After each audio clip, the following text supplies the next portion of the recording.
Right, everyone. So, as I mentioned in some of my early videos, I'm going to give to you some tips for getting back into the swing of things in preparation for lockdown. Well, at the moment it is easing, and it hopefully, fingers crossed, is going to get more easier and less restrictions are going to be placed upon us over the coming weeks. So my tips for getting back into the swing of things in terms of exercise, nutrition, diet, that sort of thing, because it's no surprise, it's no secret, and it's nothing to be ashamed of that over the last few weeks, most of us, a lot of us, will have let our nutrition slip. Exercise has been more difficult. Obviously, normal things that we take for granted, such as shopping, has been impaired. It's much better now than it was, but all these things are having an impact, have had an impact on our health. So I'm just going to give you a few tips for getting back into it, because we are maybe 6 to 8 weeks away, hopefully, from getting back to normality. So I know a lot of people, especially people that we at our gym at the hub, who are sick of the bad habits that they've got themselves into, and are looking for a way to get back to normality, get back to a healthier way of living. So I'm just going to keep it really simple. First tip for you is don't overdo things. We have a tendency to be a little bit all or nothing, and that doesn't work out well for most of us.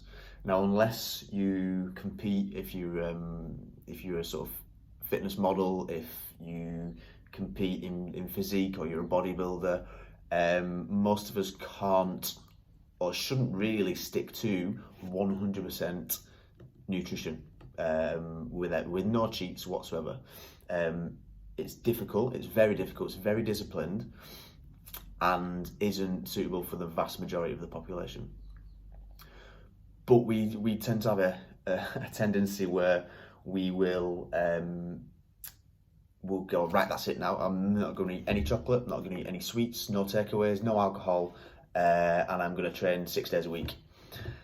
And in actual fact, that isn't sustainable, realistic, and it's way over the top for our needs. So it's important to try and avoid that pitfall. Don't overdo it. For the last 6 to 8 weeks, you may have been doing zero exercise. You may be doing a little bit of exercise. Your nutrition might have been okay. It might have been absolutely terrible. So don't set yourself up for a fail and try and do everything all at once.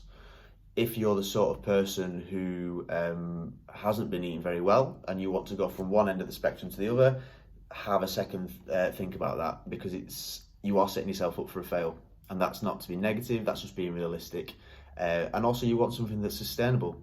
So if you've not been doing any exercise for the last 8 weeks, start with 2 to 3 days a week. If your nutrition has been mainly takeaways, quick snacks, or really rushed because of work, let's just focus on maybe changing 1 to 2 meals a day, or making simpler choices, better choices.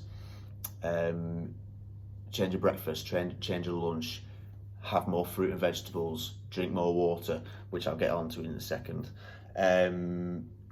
So don't make it unobtainable from your own goals, because what happens when you don't achieve that, because it is unrealistic and too high of an expectation, is that you get downhearted, you lose track, and inevitably you'll go back to the beginning and you'll feel that like you failed.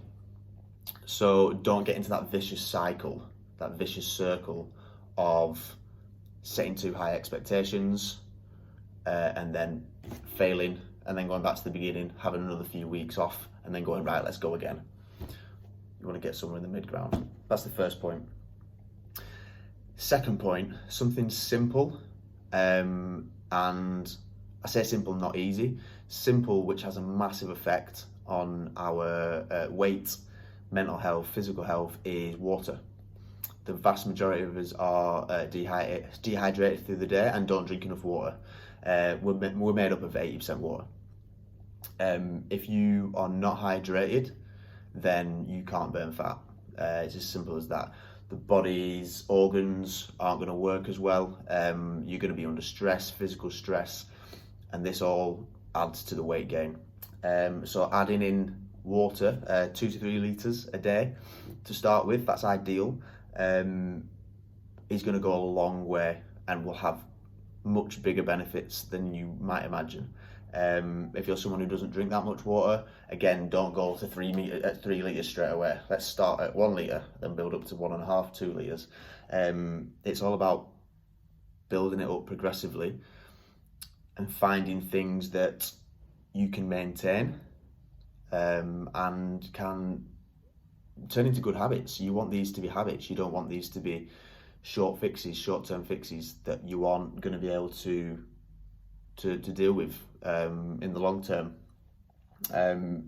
So make sure that you give yourself good, achievable goals, and that you can make these habits last before progressing them on. And then your third one, final one for today. I spoke just before about better choices, and this sort of links in with the first point. Better choices is usually the better option than the best choice, if that makes sense. Let me try and explain that.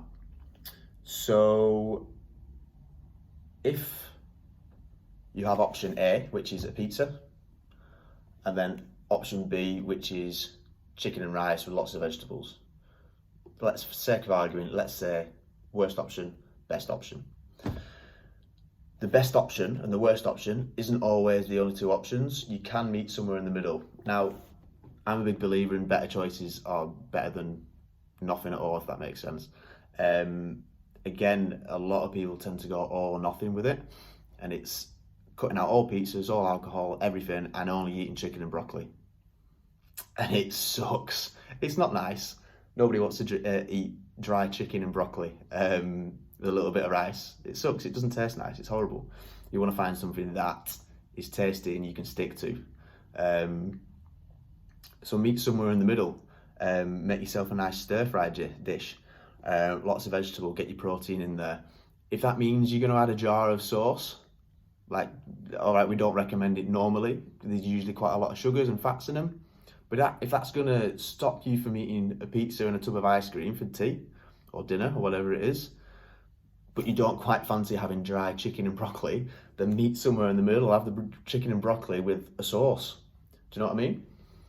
It isn't always best or worst case scenario.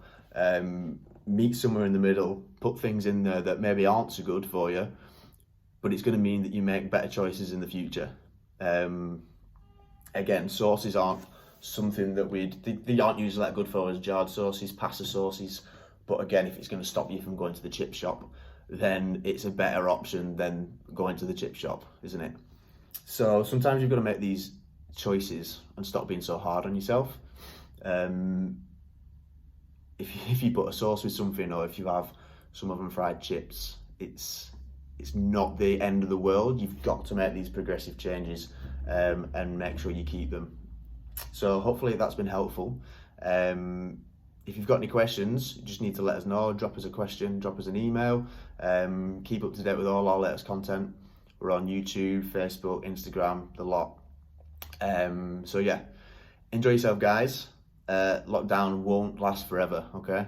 We'll come out of it stronger, and if you need any help with that, once we do come out of lockdown, then you know where we are. All right, guys, stay safe. See you soon.